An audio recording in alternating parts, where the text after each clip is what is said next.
Hello and welcome back to another episode of the Frontline Security podcast. With me today is a security veteran.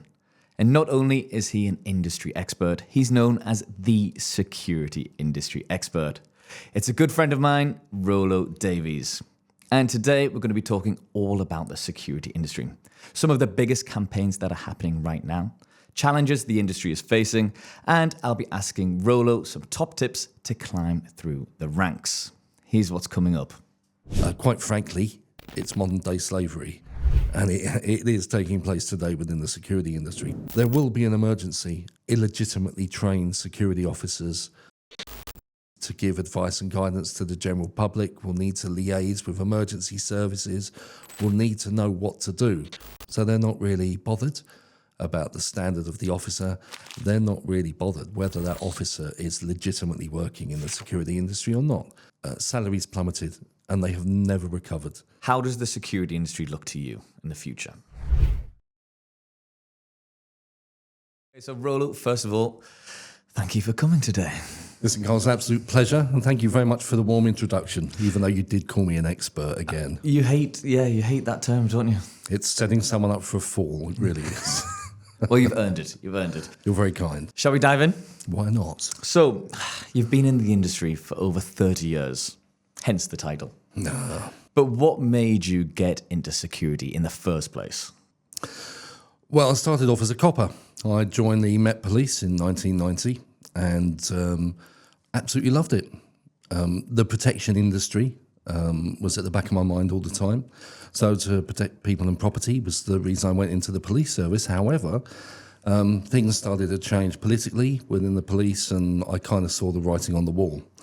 So I hopped out before I became a slave to my pension. And as many former security officers, I fell into the private security industry, where I decided to make a career. Although that's been quite an up and down thing over the last 30 years, but I wouldn't have missed a day of it. And do you think coming from the police service into the security industry, that's helped you massively? Yeah, but there are a lot of transferable skills, and back in the day, that was quite well recognised. An ex-police officer walking into the security industry would more or less get a supervisor's job just by walking into a security company's office. But very rapidly you'd be promoted. However, now there's less focus on experience and any police or even military service, and far more focus on academic achievement and relevant qualifications. So it's a lot tougher now for an ex-copper to do what I did, but I'd still thoroughly recommend it. Yeah. And I mean, you've had 30 years in the security industry, and you are now head of operations at Lodge Security. How did you get to that position? It's been a rocky road. I won't go into too much detail. But when I left the police, I thought I'll find the most attractive and trendy sector of the security industry. So I started working in five-star hotel security. First for the Hyatt Carlton Tower, which was in Knightsbridge, and then for the Chelsea Harbour Hotel, just a little bit up the river, that was famous for having lots of pop stars and celebrity guests. So it's never a dull moment. Absolutely love doing that, but there's only so far you can go. Once you're a hotel security manager, there's little space to grow beyond that. So I went into area management and contract management. I've gone into looking after mobile patrol depots for what was Reliance PatrolNet and then became Securitas, which was immensely rewarding. I do love the alarm response industry. It's fascinating and never a dull moment. But I've had a few slings and arrows of outrageous fortune have hit me along the way, and my stepson fell with cancer when he was 10, his first bout of cancer. He had a horrible brain tumour, and I had to step down from the management position I held at the time to look after him and take him to the Marsden and bits and pieces for treatment. I needed to be there for the family and had to put the career on a back burner. And then just when I started getting things back in my stride, he ended up, although apparently cancer isn't supposed to cross the blood-brain barrier, it did. And what was a brain tumour became hip and lung cancer a few years later. So I stepped off the career ladder again, and I've been kind of doing my own thing ever since, really. Yeah, so I mean, lots of ups and downs. Yeah, very much. But he's 27 years old now. He's good as gold. He's a very fine young man. He's been left with a few scars from his cancer bouts, but he's doing well. He's in assisted living. He's got a girlfriend, and his life's a lot less stressful than mine. That's good to hear. So I mentioned there you're head of operations at Lodge Security. What is the role of head of operations? Well, head of operations for Lodge Security, I'm really quite lucky because I fell into a position with Lodge. I've only been there for about 3.5 months, I guess, now. I was looking for a company that shares my ethos of quality of service, is both morally impeccable, has great ethics, and there are a lot of security companies out there that aren't quite so, should we say, ethically aware. And Lodge Service is the oldest family-owned company in the UK, having been founded in 1919. And the current CEO, Stuart Lodge, it's still got his name above the door, so it's still very much a family enterprise. So I really was on the timing. I was looking for a decent role. I was looking to step up when a position became available at Lodge, and one interview over a phone and then a Teams meeting with their director, Jenny, the week after, and all of a sudden I'm head of operations for what is, in my view, an absolutely peerless security company. I'm very proud to work for them. Yeah. And talk me through day to day. What do you do as head of operations? Right, well, I have a team of area managers that work for me. We look after contracts like BP. We have a lot of retail work specifically, including things like Nike, Lacoste, Next. So a great deal of the West End and the large shopping centres have a great deal of Lodge security officers working around them. So we really do a lot of the elite retail security. We've also, quite recently, won the Lidl contract for a great deal of their stores across the entire UK. So I have a couple of area managers looking after both north of the Thames and south of the Thames for a huge amount of Lidl contracts. And this is quite new news, but we've recently won a UK national contract for Boots. So we'll be supplying security officers, potentially up to maybe 600, to Boots stores across the UK. And I'll be heavily involved in the rollout of that and the recruitment of officers and training. But basically, at the end of the day, I'm there to make sure that everything goes smoothly. And when there is a problem, I'm the person that is absolutely responsible for sorting it out at the end of the day.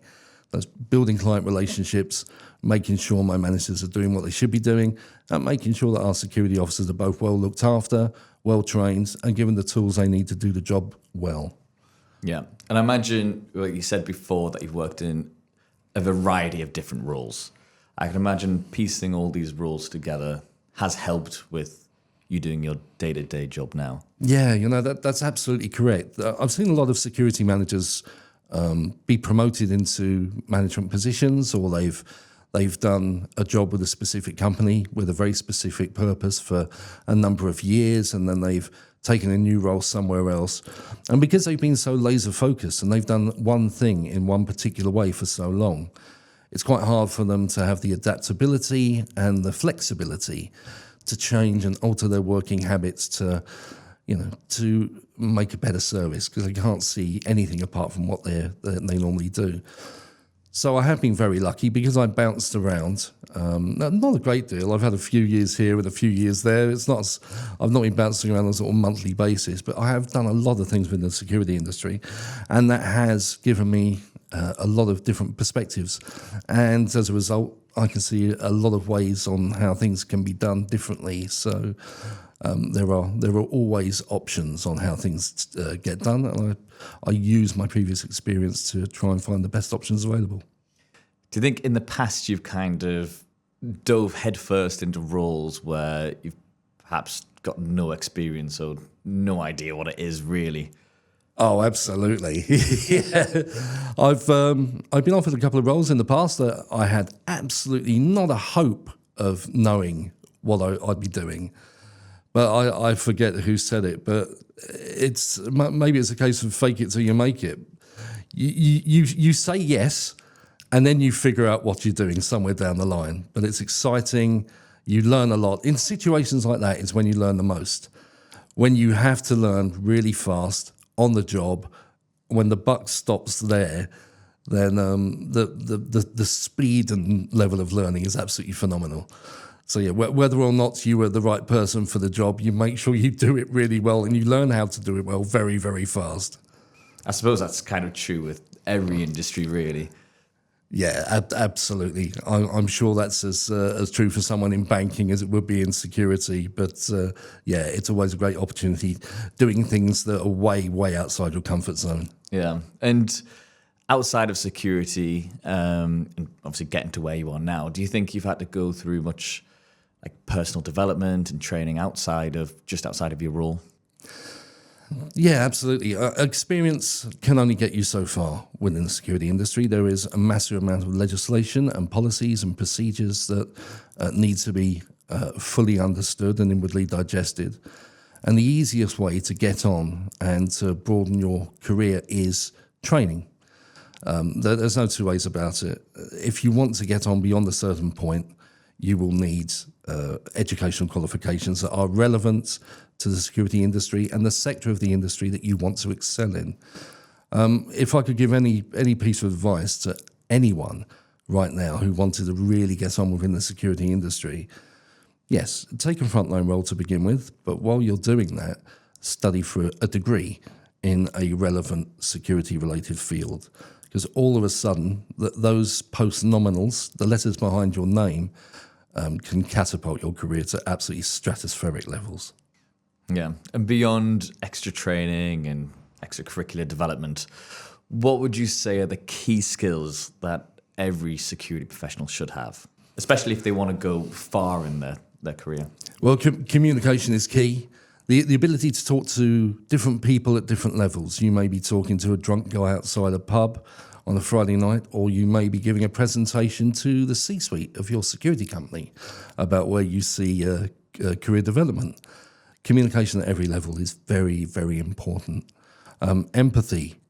You're going to be talking to different people from different walks of life who have different problems. So being able to take a step backwards, put yourself in their shoes, gives you a better understanding of why they're acting the way they're acting, and will help you communicate more effectively and successfully. So empathy, communication, reliability. The security industry, there isn't a huge amount of money. There isn't a great deal of resilience when it comes to security officers. So there are very few companies that have bench teams, people ready to step into your shoes to fill a shift at short notice. So making sure you're where you should be, when you should be, is absolutely vital. And being that reliable for a few years really, really does make a difference with your managers. It helps you get noticed. But possibly the two most important things are training. You want to make an impression with a manager, do relevant training off your own back. I've done courses on the Get Licensed e-learning platform that I found absolutely invaluable, and I've been able to go back to the board and with ideas and knowledge that clearly they didn't have as a result. So it makes a good impression. It definitely furthers your career, and it just makes you more useful and more valuable to an employer. It's also quite important to let an employer or manager know that you do want to progress within your company, because what you don't want to do a great job for a client, and because you're doing a great job for that client, get stuck there. I know there are companies that don't reward that kind of performance and would be happy to leave a security officer in a position where they're doing really well rather than promote them. So, yeah, let your managers know that you want to move on within the company. That's another very good idea, and let them know early. Yeah. And as head of operations, you're obviously quite involved with the recruitment of security professionals and progressing them through the ranks. So what you mentioned there, is that the key things that you look for when you are looking to hire people or promote people? Yeah, absolutely. When you're looking to hire people, as I say, the communication skills are probably the most important because that's the first impression you'll get. You'll be sat across a table from someone or having a Teams meeting. So you'll get to know a few things immediately. You'll get to know their level of presentation, how smart they are. You'll get to understand their communications abilities. They'd have filled out an application form and you'll be talking to them now. So they need to be able to communicate effectively and clearly. Because a lot of the job, regardless of what sector of security, you'll be writing reports, you'll be dealing with the public, you'll be dealing with clients, so communication is key. But yes, you also look at, it is fine, if someone on their CV has a list of courses that they've done, and another person on the CV may come across a bit better, but he's just got his SI license and he or she is possibly their first venture into the security industry, then you're probably going to look at the person that's got the training and the background behind them. So, yeah, we look at all these things when recruiting. But it's always really, really exciting for any manager of any level to have one of their security officers come up to them and say, listen, I really want to move on. Is there a chance for me to progress within the company? Because 9 times out of 10, if you're working for a decent company like Lodge, of course, that manager will be jumping up and down with joy, and he'll set out something like a personal professional development plan that will give that security officer targets that they are set to achieve that will help them reach their career goals. So yeah, it's these things are very important. There you go, Rollo's top tips to progressing through the security industry. Yeah, it's and it is not difficult. It's quite easy to progress in security. There are a lot of security officers, male and female, who are happy not to progress. They just want to pay the bills. Security may fit around their work-life balance and fulfill their family requirements, and they'll be happy to stay as a security officer, but they will still need or can still do training just to help develop and enhance their skills, to make them more valuable as a security officer and to increase the service to the client. So regardless of whether you've got the ambition or the drive to move on, training is always useful. But yeah, it is quite easy, really. It's, with the right attitude, going about it the right way, progression in security can be quite rapid. Yeah, I think the main thing you've mentioned there is actually letting your manager know. Because I think a lot of people probably sit there and moan and be like, oh, I want to climb, but I don't know what to do. You speak to the manager and the manager might say, this is what I'm looking for. Maybe work on this or maybe work on that. Do this. So that's it. It's all about timing. And you don't know, your area manager may well be looking for an assistant or be recruiting for an ops support manager or a supervisor at another site. And until you let that manager know that you are looking for promotion and you're looking to move on, then you will miss opportunities galore. So let them know that you're up for promotion. It's absolutely critical. Yeah. So we mentioned earlier that you've been in the industry for over 30 years. Ooh. And you know what's happening. You know the ins and outs. So let's talk about some of the biggest campaigns that are happening right now in the security industry. Well, the security industry undeniably is not without its faults. There have been issues with training. There have been issues with companies that are avoiding tax. There have been all sorts of issues that have led to a great deal of sort of pseudo-security companies who are paying less than minimum wage, exploiting the workforce, even potentially bringing people over from all sorts of different parts of the world on student visas, putting them up in houses of multiple occupancy. Quite frankly, it's modern day slavery, and it is taking place today within the security industry. But the good thing is, everyone is now aware of this, and there are some great campaigns to help stamp it out. First of all, pay. You mentioned pay. Pay is absolutely critical, and pay within the security industry is absolutely diabolical. Now, the SIA, the Security Industry Authority, which is the industry regulator, there's not much they can do about that because it's way outside their domain. But organisations such as the Gangmaster and Labour Abuse Authority, which is another government organisation, a few years ago, they set a fair charge rate network or framework rather, which would give the people that purchase services from one of these companies an idea on what is the absolute minimum they should be charged to enable a company to legally employ the people they're providing.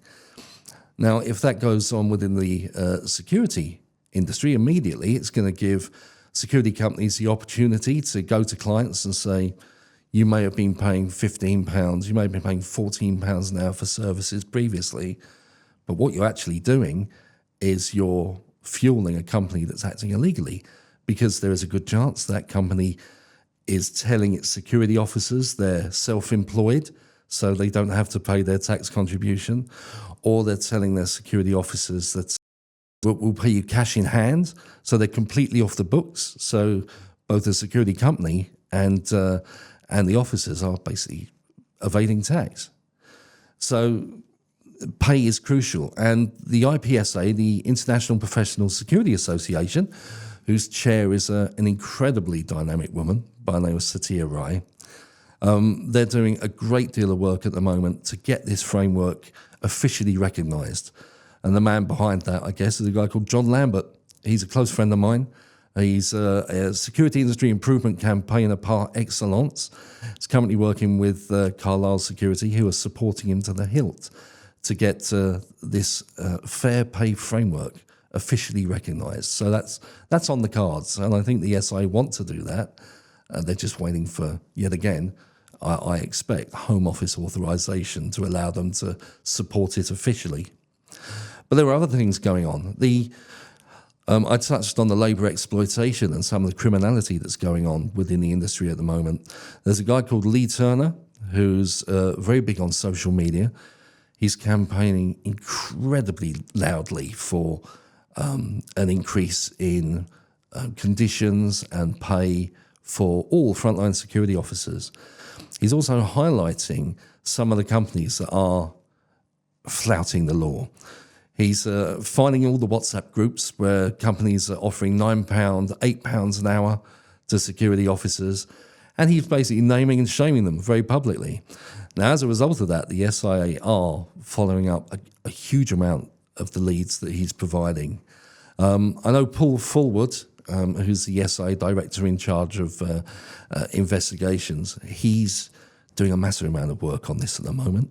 And talking to Paul quite recently, the SIA themselves are doing a couple of big things. So when it comes to new initiatives, the SIA are looking at ways and means to reduce the criminality caused by tax evasion. And because the SIA haven't got a great deal in regards to resources and manpower, they're working hand in hand with HMRC now, who really do have the manpower to get the job done. So it's all about collaboration. SI are working with the HMRC to deal with tax evasion. The SI are now also working with the Gang Masters and Labour Abuse Authority to have a look at their experience and ways and means to deal with the exploitation and the potential modern slavery issues that I touched on earlier. So there's a lot of good people doing a lot of really good work at the moment, and it's quite unusual for a security professional to say this, but I'd say the future looks quite bright, to be honest.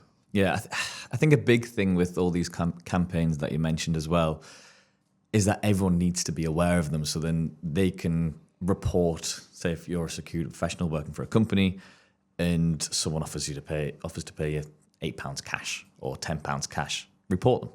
I think that's the main thing. So it's kind of getting out how to go about reporting these companies.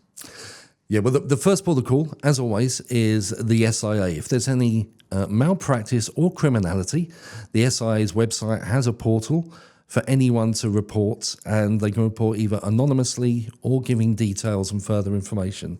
So that's the SIA website. Of course, if we're looking at people that are being underpaid, there is a reporting mechanism run by HMRC for those that are not being paid the minimum wage. And that, of course, is going to be completely, highly effective. And that will circumvent the SIA and just go straight to the HMRC for them to deal. So just there's a wealth of information on how to do this on the relevant websites of the SIA and the HMRC.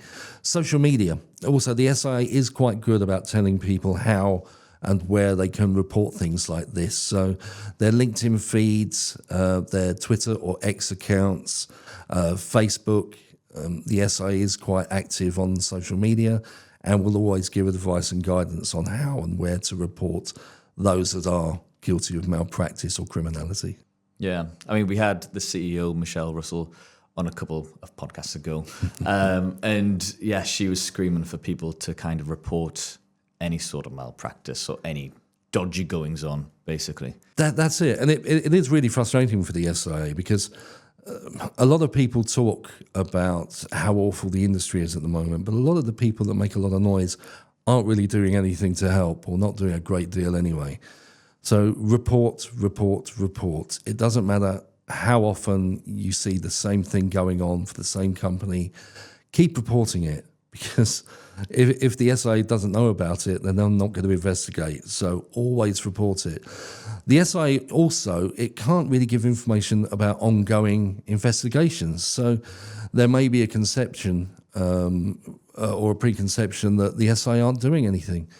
I think it's unfortunate because in a lot of cases they are investigating, but they are investigating quietly. They're gathering evidence, and of course they can't shout about things like that until they've got someone in front of them, until charges have been brought or offenders are in the dock. So, yeah, the SIA is working very hard with limited resources and helping the SIA by reporting problems is always the way to go. Yeah. I think this brings us nicely on to challenges the industry is facing as a whole. I mean, let's start off with wages. You mentioned their wages are a big problem. Yeah, you're absolutely correct.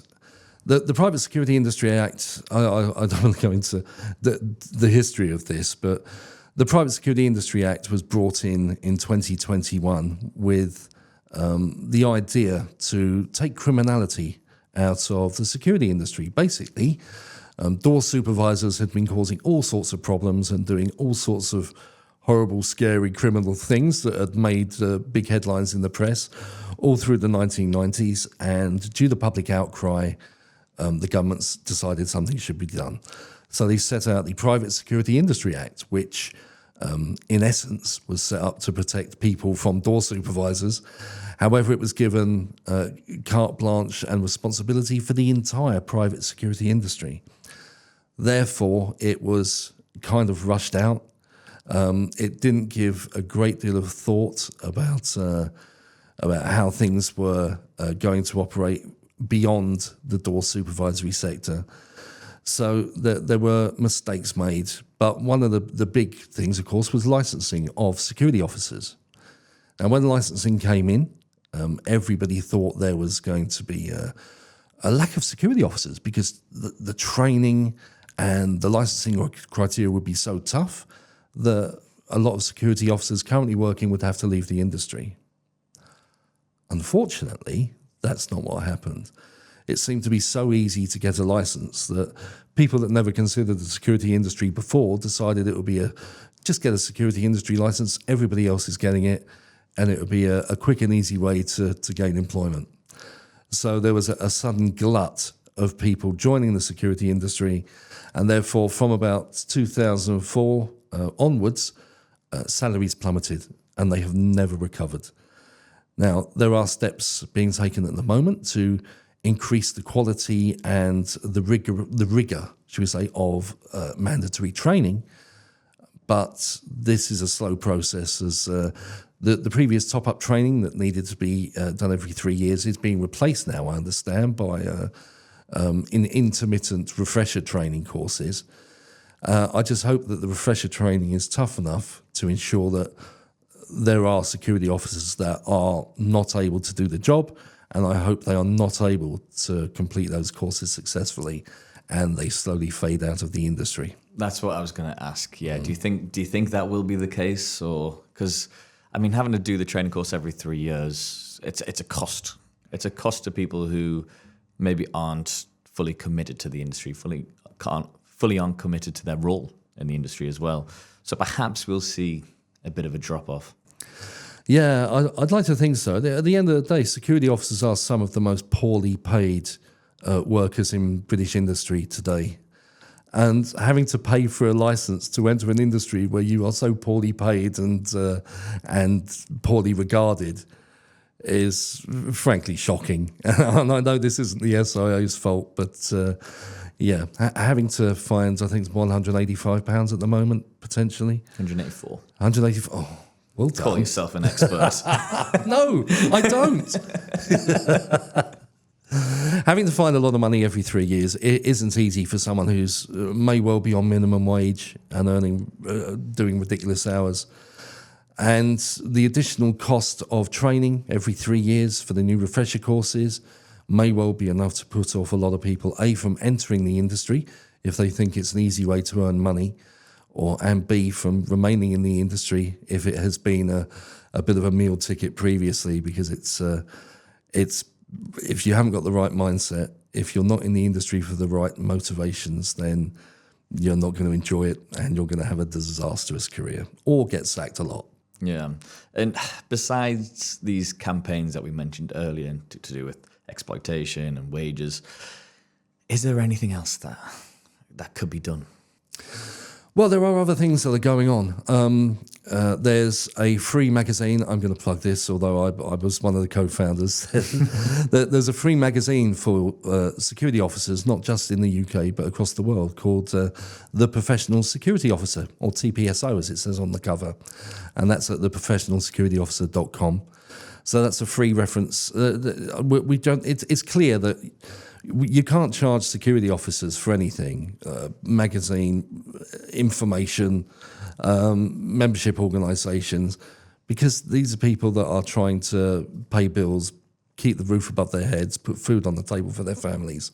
So TPSO magazine is absolutely free. All the back issues are free and accessible to anyone at any time. So another good source of CPD, continuous professional development, if you're career-minded.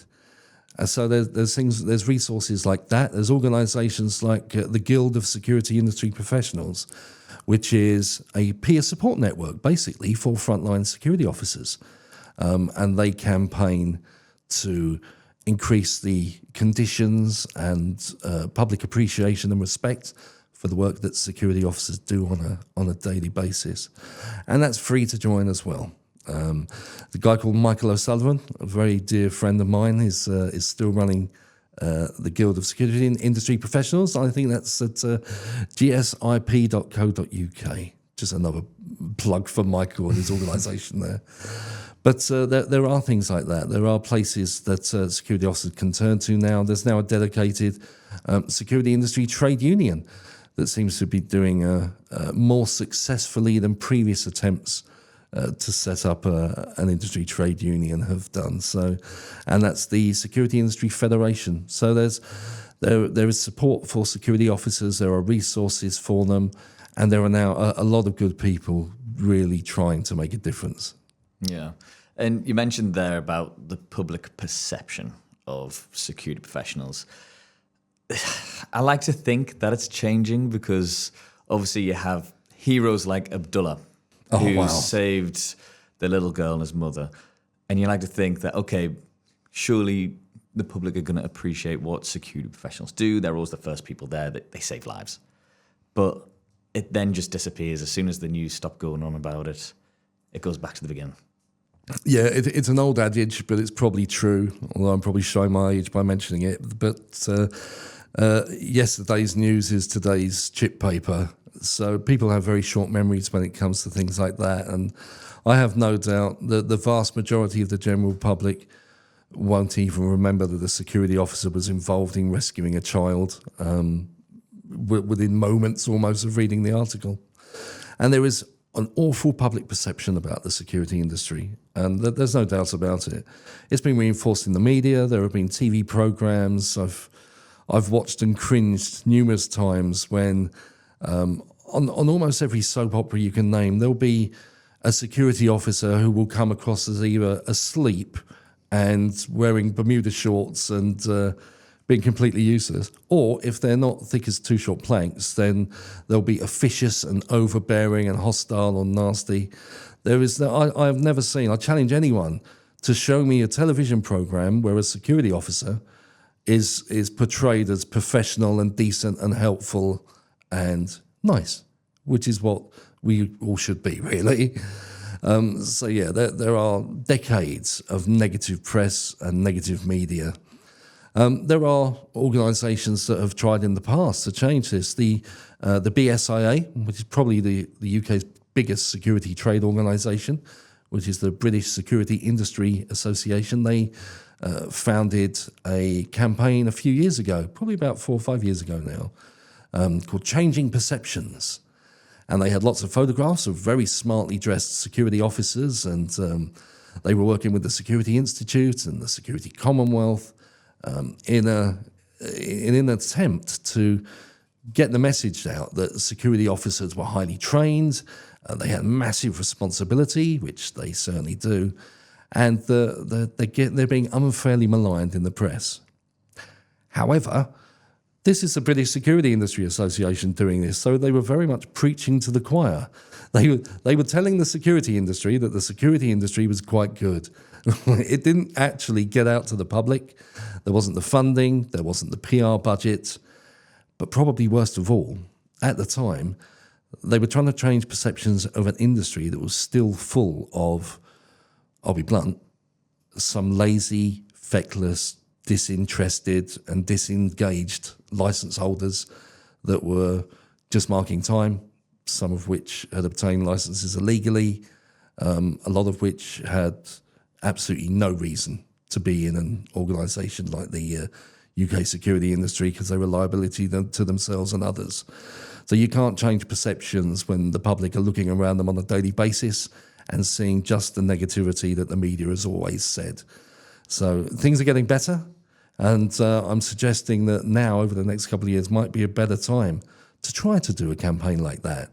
But it will need money, and it will need a lot of cooperation amongst organisations to get the word out beyond the industry itself to where it needs to go, the general public. Yeah, agreed. And you mentioned there about the industry is still full of fake licenses. That's been an issue for years, hasn't it? Oh, it's absolutely horrendous. But bear in mind, because British Standards 7858, I think, is the vetting standard that every security company should use to vet its security personnel. But as I've said, there are a lot of companies that are cutting corners, they are saving money, they are putting profit over professionalism and over service to their client, and they just want bums on seats. So they're not really bothered about the standard of the officer, and then worst of all, or most terrifyingly, they're not really bothered whether that officer is legitimately working in the security industry or not. If they see an SIA license and it's shoved in their face, they won't check the SIA license register online. They won't make sure that picture matches the person that it's supposed to be, the person in front of them. And in many cases, there are cloned licenses galore. I know there was a case where an investigation took place, and I'm not going to name the venue, but let's just say it was potentially a area of critical national infrastructure. And an investigation took place of all the security officers working at that particular assignment. And I believe that at least a couple of dozen of them were working with the same SIA license, cloned, the same name, the same photograph, and this wasn't picked up, or allegedly, it wasn't picked up by the security company providing the labour. I've got no doubt that company rapidly disappeared or changed its name and popped up somewhere else. But these sort of things still go on. It is an absolute blight on our industry. And I'm just hoping that with more enforcement and more prosecutions and the SIA now collaborating with other authorities to bring their weight to bear on problems like this, I'm hoping things will get very much better.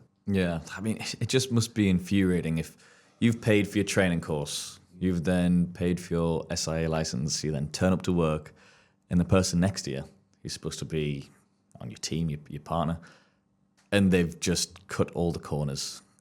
Maybe sometimes not willingly, but they've just paid and got the license, didn't have to do any training. Yeah. Like, You're 100% correct in every respect. It's demoralising for the security officers that are proud of what they do. They are working diligently to protect people and property, which is what this industry is fundamentally all about. So yeah, it's painful for those that are doing the right thing for the right reasons. And it's all done for money, of course. There's security companies or pseudo-security companies saving money. There's security officers with malicious intent trying to save money and cut corners because they think security is an easy way to earn a living, and it isn't if you're doing it correctly. But more fundamentally, what really terrifies me is the amount of people in the industry that have not had mandatory training or the full amount of correct and relevant mandatory training. There will be an emergency, and I hope it's not anytime soon, but there will be a disaster or an emergency situation where one of these illegitimately trained security officers will need to give advice and guidance to the general public, will need to liaise with emergency services, will need to know what to do when the muck hits the fan, and they won't because they don't know, they've not had the training. And when something like that happens, I fear that there may be serious injury or lives lost. And I suspect that that will be the point that the government takes this seriously and the Home Office starts authorising the SIA to take certain measures that would increase public safety. But I think that would be a little bit too late and a little bit too little. Yeah, it's a shame that it needs a big incident for those kind of reactions, isn't it? Obviously we just urge security professionals to report anybody who you think or definitely has got a fake license or not been trained properly. Oh yeah, and 100%. Report everything. Report it to the SIA. As I say, there are some really good people in the investigations and compliance department, and they are working really hard. I know there is a backlog of things they are looking at, but if they don't know about it, they can't deal with it. So report everything, even if necessary, being anonymous. The SI also faces a problem where they won't get reports about training malpractice from those that have done the courses. Because the first thing the SI will have to do, of course, is revoke the licenses of those that it suspects have not done the legal mandatory course. And so turkeys don't vote for Christmas. None of the people that have been on these courses are going to report the fact that what should have been a 6-day door supervisor's course became 1 hour, appearing at an office somewhere in the middle of nowhere where they were guided through the answers to the questions that gets them their pass certificate. None of these security officers are going to ever report this to the SIA. But if you hear about it, if you find it, if you're a security officer that works with one of these people that frankly doesn't know what they're doing, then report it to the SIA and let them look into it. I mean, we've talked a lot about problems of the industry. There seems to be quite a few. Okay, there's one or two. I think I've painted quite a bleak picture, and it isn't that bad. At the end of the day, there aren't any, or there aren't very many vocations, and I'll call it a vocation because the desire to protect people and property is fundamentally what security is all about. And if you do your job diligently, whether you're working in a supermarket at the door of the co-op, whether you're working at a desk in a corporate office headquarters, whatever you're doing, you're there to protect people and property. And if you're alert, if you're vigilant, if you know what you're doing, then you can get home at the end of a shift, look at yourself in the mirror and know that you're doing a decent, honourable job. Those that don't understand that are the people that really don't get it, and they're the sort of people that are happy to cut corners, and they're the people that are holding the industry back. Yeah, agreed. So, in your opinion, we've mentioned refresher training and stuff just coming in now. How does the security industry look to you in the future? Well, I really think the future's bright, to be honest. There are a lot of good people. The SIA are now listening and taking action on things that the industry has been crying out for some time. I know they've revised the ACS, or they're in the consultation process at the moment to revise the approved contractor scheme. That's really a drop in the ocean. They will, hopefully, in the not too distant future, receive some authorization from the Home Office to do a couple of other really important things, which are things that they are crying out to do and would be the very first things I would do if I was in charge of the SIA. But there are, as I say, there are organisations like IPSA with Satya Rai and John Lambert. There are organisations like the IFPO with a guy called Mike Hurst who's promoting additional training. Of course, there are fabulous organisations like Guard Pass and Get Licensed that are providing a lot of free information, resources. At the end of the day, in security, knowledge is power. So the more you know about the industry, the more information you have, the more advice and guidance you get that is good quality, the better you will be and the more valuable you will be to a client. So I think the future will be bright. There's a lot of people that still need to be removed from the industry. There are a lot of companies that need to be driven out of the industry. And there's a lot of money that will need to be spent at some time to look at PR. But I think the only way is up for the industry. And that's not only because it can't fall any further. No, I agree. So I have one final question for you. Uh-oh. So if you wake up tomorrow and you are in charge of the SIA, you're the new CEO of the SIA, what's the first thing that you would do? You know what? I think I kind of almost touched on this earlier, but there are two things that the SIA can do right now without a change to legislation, and all it requires is Home Office authorization to proceed. And I know the SIA wants to do this, and they're just being held up by the Home Office.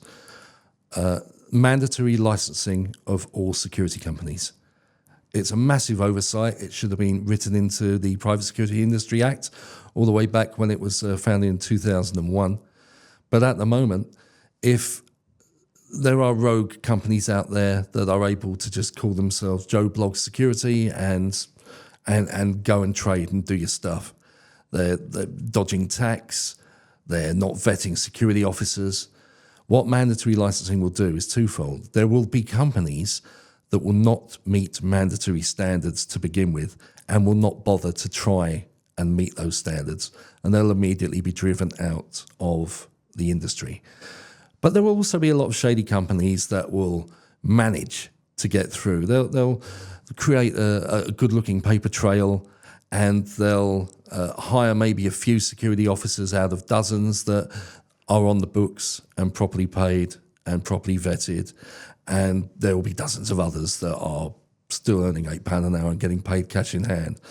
But what mandatory licensing will do is it will allow other companies and individuals to report those companies, and sooner or later, after investigations have taken place, even if they've managed to be licensed initially, they can still be kicked out of the industry and their directors banned from ever returning. And I think that is the absolute fundamental biggest improvement the security industry will see. No. Secondly, there is one more. It's nowhere near as big, but it was another oversight during the writing of the Private Security Industry Act. Licensing of in-house security officers. At the moment, it isn't required, but it would be beneficial if every security officer or everyone doing a security role was licensed, just to make sure that the criminality that have been driven out of the licensed sector isn't finding a home in the in-house security and make sector. sure they're appropriately trained as well. 100% correct in every respect. Yeah. Well, Rollo, it's been absolutely fantastic hearing all of your insights and wisdom. So, yeah, thank you very much. Thank you very much. It's a pleasure, Carl, always.